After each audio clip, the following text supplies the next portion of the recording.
Welcome to The Difference Engine, the show for founders, funders, and tech innovators. Hello, Paul. Hi, Jonathan. What are we going to talk about this week? So this time, we'll have an intimate look at Tory flasher William Wragg and the political Luddites. We'll turn away from tech and look at art for a lesson in category design. Say goodbye to the bag and hello to James Dyson. What can we learn from this leading category designer? But first of all, we're going to start with a quote from Nvidia founder Jensen Huang. And warning, this one is going to hurt. To this day, I use the phrase pain and suffering inside our company with great glee. Boy, this is going to cause a lot of pain and suffering. And I mean that in a happy way, because you want to train, you want to refine the character of your company. Greatness comes from character, and character isn't formed out of smart people. It's formed out of people who suffered. If I could wish upon you, I don't know how to do it. For all of you Stanford students, I wish upon you ample doses of pain and suffering. Jensen Huang's Stanford address has been all over the news. You might say, who the hell is Jensen Huang? Well, Jensen Huang is the CEO and co-founder, along with a couple of other guys, of Nvidia. He's the man of the moment. He's the CEO with the highest employee approval ever in a market that can't get enough of his GPUs and a share price that goes ever upwards. So guess what? We've got another amazing overnight success. Well, no, we actually haven't. He's been trying to be the amazing overnight success for the last 30 years. And for any of us who have ever built a company, they know that no matter how shiny you look at the end, you'll have had some failures and some, frankly, near-death moments. Yes, he admits that. On the Acquired podcast, shout out to Ben Gilbert and Dave Rosenthal, Jensen talks about the company literally, and I quote, running out of time, running out of money, and for many employees, running out of hope. These guys, they just go on, roll the dice with one last product. So the man of the moment jumping the shark versus capturing the zeitgeist. We might want to explain what we mean by jumping the geist. Jumping the geist? You mean jumping the shark? It's said that this idea was coined by a guy called Huang-ing, who actually has a website called jumptheshark.com. Hey, well, that's very fond for those of you who are old enough to remember that lovely little show, Happy Days, based in Milwaukee, sunny days only in the 50s. Anyway, enough of that. There was an episode in Happy Days where one of the main characters, who was a motor mechanic of Italian extraction called Arthur Fonzarelli, jumps over a shark on water skis, which Huang believes was the point at which the series lost its touch and was beginning to grasp at straws. So Jump the Shark is basically an inflection point, and the inflection is about going downwards. And Jensen's inflection is about going the other way. It's about when the time is right, when you've really got to put the hammer to the metal. Yes. So why did the hallowed halls of Stanford bring in Jensen Huang to talk about them? What have they got to learn? Huang is from a golden age of tech entrepreneurs. You know, certainly before what we've talked about in recent episodes, the tech tourists started to arrive and tech became the favorite destination of get-rich quick merchants and frankly, grifters. Our view is that tech succeeded because it was led by outsiders who wouldn't or couldn't join the establishment.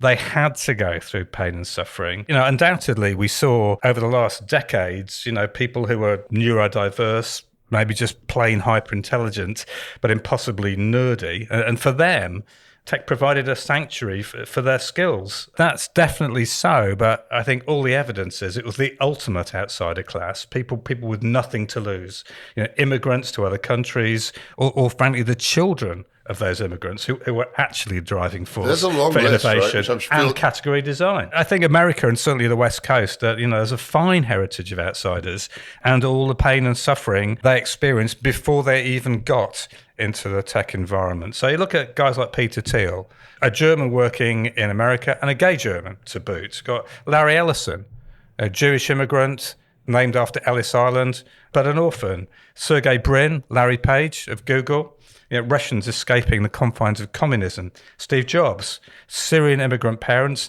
and adopted. Look at the UK. Herman Hauser, one of our greatest tech entrepreneurs, Britain's favourite Austrian. And of course, Mustafa Suleyman, of Turkish heritage, but a Brit, heading Microsoft's AI effort now. The list really does go on. It's too much of a coincidence that all of these guys have suffered pain and suffering and become category leaders. Yeah, we want to talk about resilience. And I think in episode 16, we had the CEO of Products Up, Vincent, telling us all about how his lessons of resilience in building a category have helped him to get to where he's got today. I mean, hey, he's a Dutch guy living in Germany too. Another immigrant. And, this seems to be the theme. And there's more to this than I think most people give it credence for. I mean, it's great if you're a Stanford or a Harvard grad, a mid-stage or late-stage company where you need that managerial oversight, obeying the rules, climbing up the greasy pole, looking at analytical models. That's fabulous MBA type stuff, but it's not really what you need for category design. You need a whole different set of attributes, right? Yeah. Outsiders are willing to take risks. And I think even more so today, in today's VC market, in normal times, 25 to 30% of VC-backed startups fail. That's normal times. Let's look at where we are now. We're in the ZIRP era, the zero interest rate period. You see the folks that maybe weren't so resilient. Well, Hop-in, for instance. Yes. For those not familiar with it, UK online events business, very, very sexy for a few weeks around COVID, which folded after being valued at about $7.75 billion, I seem to remember. Yeah. Founder did trouser a few million, but I believe so. I'm sure some of those employees are still unemployed and really reaching deep into their well of resilience. PitchBook is calling this current period that the investment is at its lowest quarterly value since 2017. So why on earth, as an employee or a category leader, would you put yourself in for the uncertainty, the stress, the no money?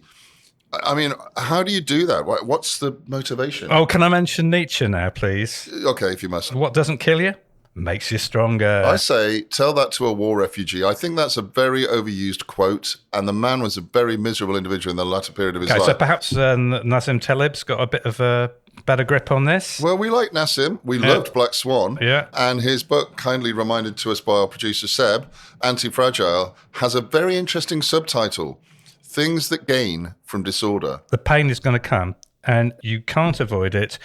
You have to embrace it. That's right. Our lessons are from Jensen and from our own experience with category leaders, Vincent and others. Experience and resilience will trump the MBA bookwork. And I think that's what Jensen was trying to tell us with his pain and suffering speech. Nothing worth achieving was ever easy.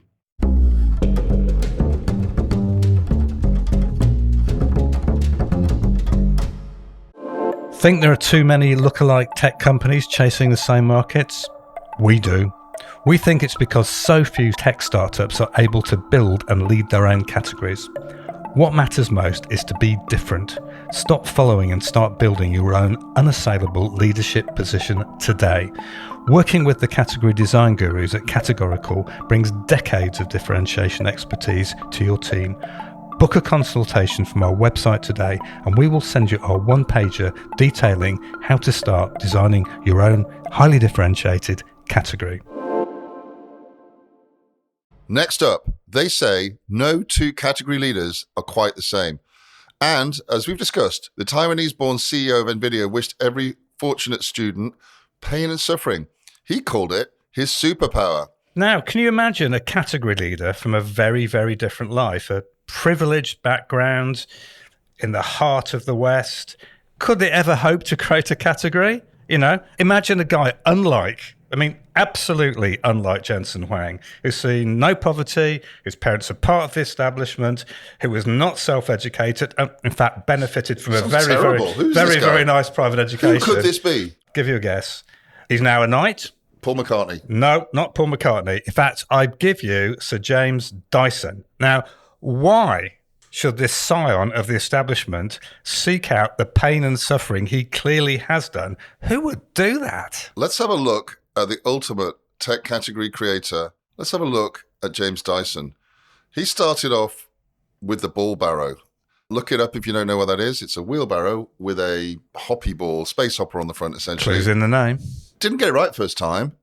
He did 5,000 prototypes. I did a quick search on Amazon for a ball barrow, and the closest thing I could find, I think it was the brand was Walsall wheelbarrows. Yes. £160 will buy you something that isn't even as good as the original ball barrow. I think he was right to move on from the ball barrow and think about cyclones. He decided he wanted some more pain, didn't he? So, presumably influenced by some look at minerals processing, he realised that a cyclone might be the best way to separate the dust and muck we all collect in our houses and our gardens, in our whole domestic establishment, and much better at separating than a piece of perforated paper. And when he was interviewed back in 2007 in Fast Company, he talked about the importance of failure in one's life. So there is a connection with Jensen there. And he said, I made 5,127 prototypes of my vacuum before I got it right. There were 5,126 failures, but I learned from each one. The big breakthrough, in retrospect, of course, is the cyclone-driven vacuum cleaner. I nearly said Hoover there, but that's a very interesting thing. Is because if you become an early category leader, you do become the generic. Anyway, the idea of using mineral processing derived technology to separate out household dust, although it seems genius in retrospect, did not penetrate the market very easily. In fact, Dyson had to move to Japan in the belief that they'd be working in a much more innovative society to start launching this particular technology. And this was despite having a very, very catchy tagline, which was anti-Hoover, obviously, which was, say goodbye to the bag. He really needed the technology and the marketing to come together, and it seems to be working pretty well. He's now got hairdryers, fans, hand dryers. Sadly, not the car. We were really hoping for the car. That didn't come. Yeah, but they are, they're pumping a lot of money into R&D. And we have in the UK, there's an ongoing argument about how little we actually invest in manufacturing the economy. And Dyson appears to be doing it single-handedly. It's pumping £9 million a week into R&D. That's up 40% on 2023. And crucially, he's not looking at what he's doing now. He's looking right to the future, looking at AI, robotics, next-generation batteries, and software. And he's globalized his R&D, but with research hubs, UK, Singapore, Malaysia, and Philippines. Anybody would think he was doing a 24-hour follow-the-sun model.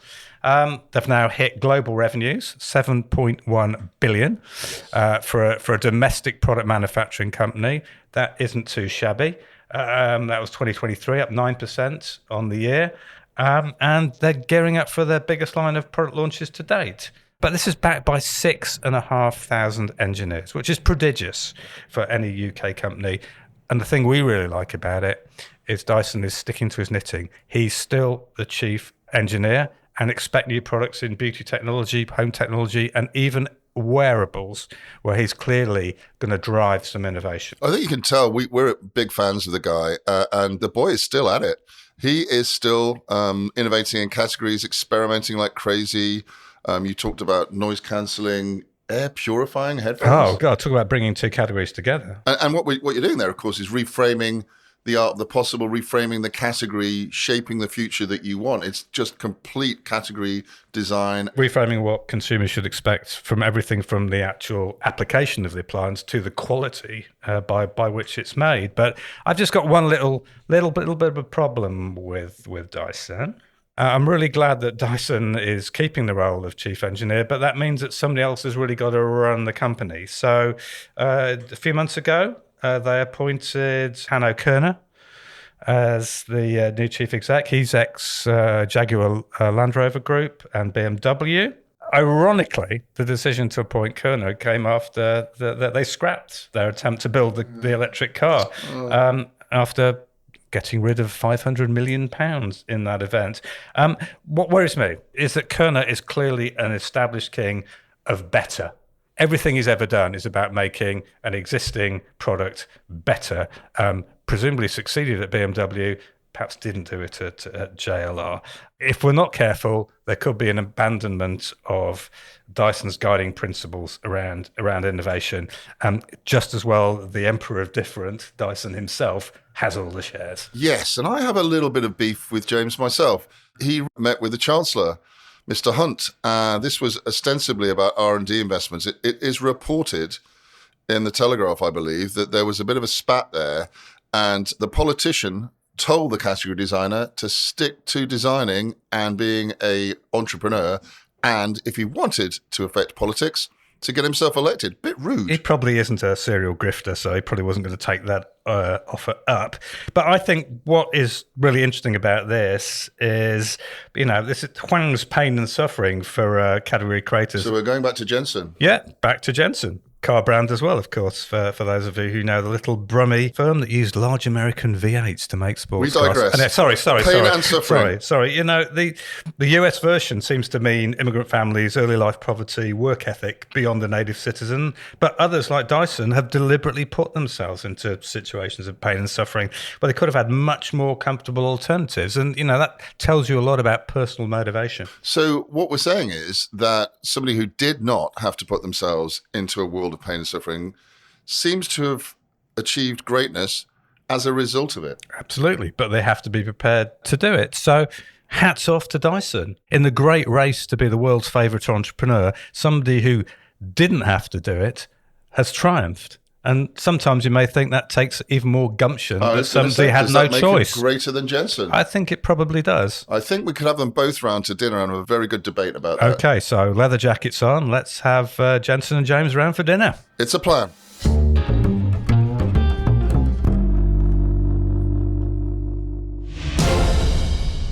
You know what? This really grinds my gears.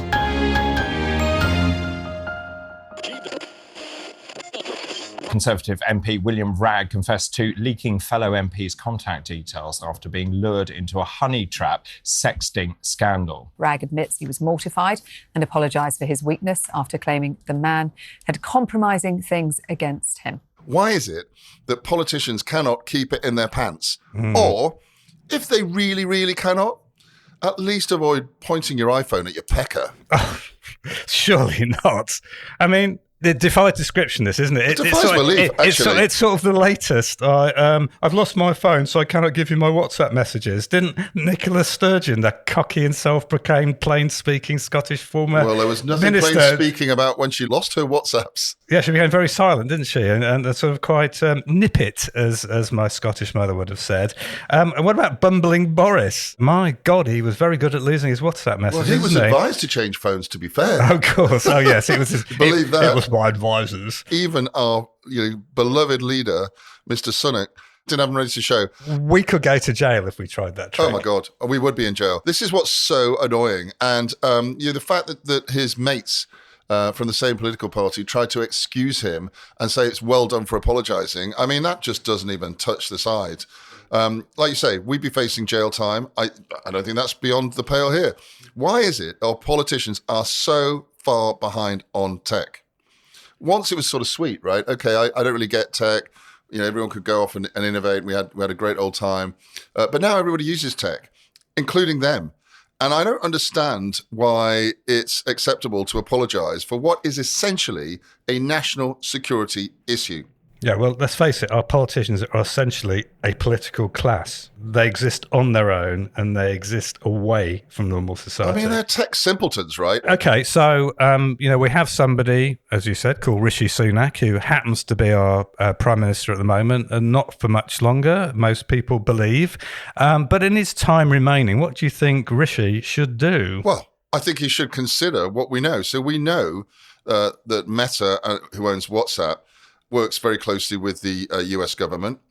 And we know, thanks to the absolutely atrocious Online Safety Act, which was the Online Safety Bill, that there's backdoors being engineered into these messaging apps.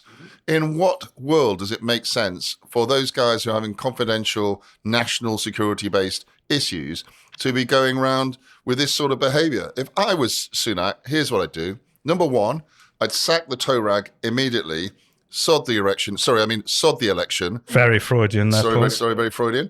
Contact everybody that's been involved in this. And I mean, all the SPADs should be contacted and they should be warned. And I hate to use this phrase, but re-educated on what exactly they can and cannot do safely, and a little bit of education on cyber hygiene. But surely also you'll be fired immediately if you do any of these things. Let's not get into public decency, but it's atrocious behavior. And then I think, and possibly most controversially of all, I would just ban WhatsApp as a vehicle for anybody in government to be using to message, and maybe go with something nicely secure, something with encryption engineered in from the start, such as the nice British app, Element, based on the open source Matrix platform, but something nice and British, and avoid all of these pants down scenarios. Problem solved. Problem solved.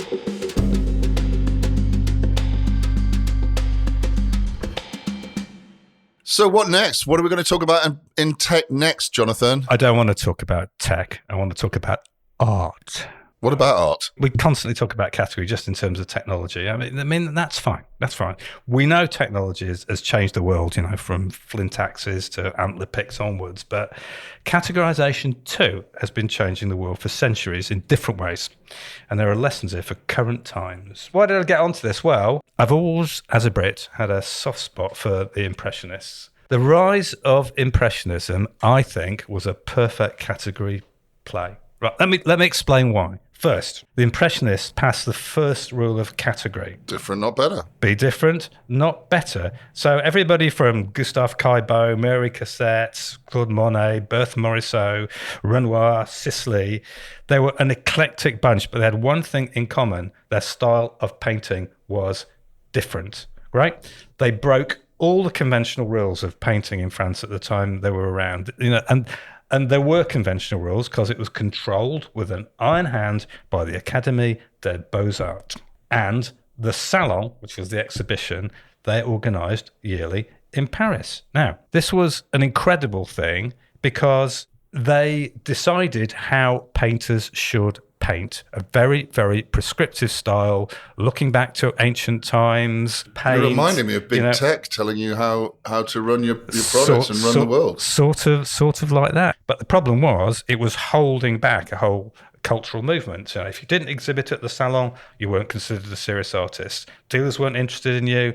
No, it would never fetch the sort of money that would allow you to make an independent living. How do you modernise that? Well, the Impressionists did the second rule of category, which was to break all the rules. Their art didn't depict classical scenes. They replaced intricate portraiture with wild brushstrokes, modern scenes. There's no attempt to disguise the artist's hands. They constructed their paintings from big colours and brushstrokes and realistic scenes, modern life, painted outdoors, that was it. The third rule of category, as we've talked about, with Jensen Huang in particular recently, was that they were a bunch of outsiders. They wanted to design a new category, even though they probably didn't realise they were doing it at the time, because in the 1860s, they kept putting their painting into the Salon, and guess what? The status quo rejected them. They couldn't get a break. This is what happens early in any category. You sort of don't get that first hint of success until something small begins to turn. Exactly. And the something small in this case came from the Emperor Napoleon III, who for some reason didn't like what was going on in the Salon. And he said the public should be allowed to judge the artwork for themselves. So they set up a thing, which I love this, the Salon des Refusés, the Salon of the Refused. Nice. So guess what happens? Remember we were talking about what happens when you start to move a category forward? People try and take you down. Lots of people came out of curiosity, and actually the early Impressionist salons got more visitors than existing salons. In our language, in the category world, would that be regarded as a strike? I would say it was a strike. So they struck. Because they'd struck, the fuse had been lit and they couldn't afford for it to go out. The Impressionists had seen a chink of light, so they petitioned for a new Salon de Refusés in 1867 and again in 72, and they were denied. However, they weren't going to let go. They had resilience. In December 1873, Monet, Renoir, Pissarro, Sisley, Cézanne founded the Société Anonyme Coopérative des Artistes, Peintures, Sculptures et Graveurs. Right, so hold on, I got terrible French, but I'm going to say something like the Anonymous Cooperative of Painters, Sculptures, and I don't know, engravers. Yeah, company of painters, sculptors, and engravers. And what were they going to do with this? They were going to exhibit their artworks independently. Strike two. Strike two. And they were serious about it. If you join our club, you will not exhibit with the Salon, i.e., don't consider there is competition and certainly don't go and join it. Brand new ecosystem. So as soon as they did this, mixed response. Monet and Cézanne got absolutely slated, but they kept going. despite the fact that they didn't make any money from their exhibitions. They were building an ecosystem around here, particularly the route to market. So route to market in this case being dealers, right? Yeah, Durham Ruel. He just kept showing their work to the public. This is fascinating because these days you would never think they encountered an issue in their life. I mean, they're very much what people regard as art. Their great success in establishing the category was that they'd achieved the seventh rule of category, which was that of acceptance. And we know by the end of the 20th century, the Impressionists are still massively important and had weathered, the many forms of modernism and classical revival that had tried to knock them off their pedestal. And they're still the most popular art movement of all time. And this is because they followed a classical category creation track. Categorization has been changing the world for centuries in different ways. The classic phrase here applies. Those that don't know the history are doomed to repeat it. Do let us know if any of this strikes a chord with you. Look forward to speaking to you next time. Thank you for listening. If you want to learn more, go check our blog posts on becategorical.com. If you have a category issue, then we can help. Get in touch with us. And remember, don't be better, be different.